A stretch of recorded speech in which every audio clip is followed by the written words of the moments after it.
Hey everyone, welcome back again in our YouTube channel Study Up। और आज हम सीखेंगे कुछ डेली यूजेस सेंटेंसेस जो कि मैंने लिए हैं इस वीडियो क्लिप से। तो लेट्स बिगिन। सबसे पहला है Be careful, okay? Hey, do you look like a valet to you? Hey, do you look like a valet to you? Do I look like a valet to you? अब यहाँ पे सबसे पहले ध्यान देते प्रोनाउंसिएशन पे। ये क्या है? इट्स नॉट वैलेट, यहाँ पे VALET, यहाँ पे T क्या होगा? साइलेंट, और इसका प्रोनाउंसिएशन होगा वैले वैले। अब देखिए, do I look like a valet to you, मतलब क्या मैं तुम्हें वैले दिखता हूँ? अब वैले मतलब होता क्या है? देखिए, वैले हम यूज करते हैं सेवक के लिए, नौकर के लिए, सर्वेंट के लिए। अब यहाँ पे ना वैले आपको होटल में भी मिल जाएंगे, पार्किंग में भी मिल जाएंगे। जैसे कि आप पार्क करना चाहते हैं तो वहाँ पे आपने देखा होगा बहुत सारे होटल के बाहर क्या रहते हैं? वैले रहते हैं जो कि आपकी गाड़ी को पार्क करते हैं, तो वहाँ पे हम बोलते हैं वैले। नेक्स्ट देखते हैं। Alright guys, I leave you two alone. You get to know each other better. Alone, you get to know each other better. Get to know each other. देखिए, गेट टू नो का मतलब होता है एक दूसरे को जानना, एक दूसरे को समझना। एग्जाम्पल से समझते हैं। मैंने कहा We took a lot time to get to know each other। इसका मतलब है कि हम दोनों ने एक दूसरे को समझने में काफी टाइम लगाया। तो We took a lot time to get to know each other। Before getting married, you should get to know each other। मतलब शादी करने से पहले आपको एक दूसरे को समझना चाहिए, आपको एक दूसरे को जानना चाहिए। तो वहाँ पे हम यूज करेंगे get to know।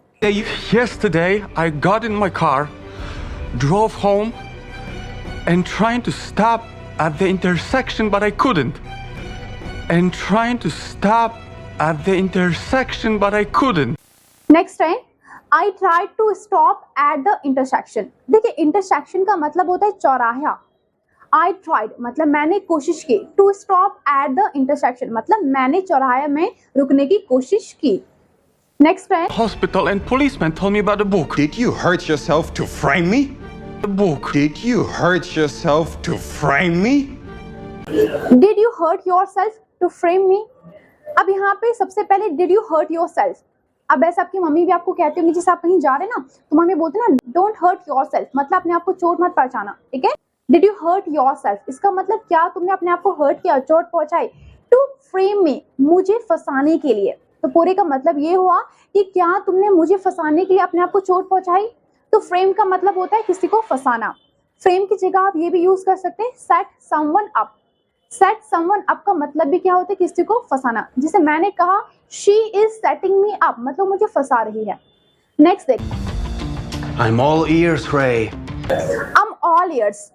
अब देखिए, बहुत बार आपको सुनने को मिले होगा कि I'm listening to you, I'm listening to you, लेकिन इसकी जगह आपको ये भी सुनने को मिलेगा I'm all ears।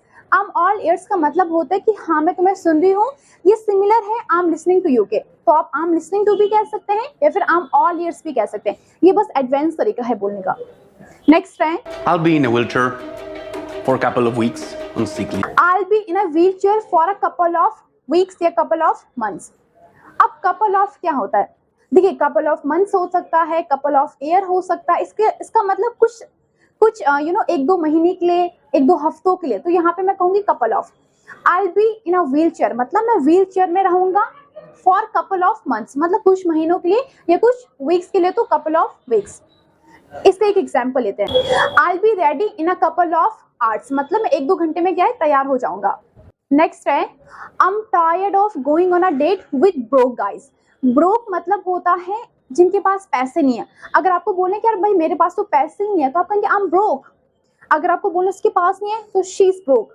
अब यहाँ पे सेंटेंस था कि I am tired of going on a date मतलब टायर्ड मतलब मैं थक चुका हूँ किसी से डेट में जाने से, वो भी कैसे? लड़कों से जो कि ब्रोक हैं मतलब जिनके पास पैसे नहीं है। तो पूरा सेंटेंस क्या है?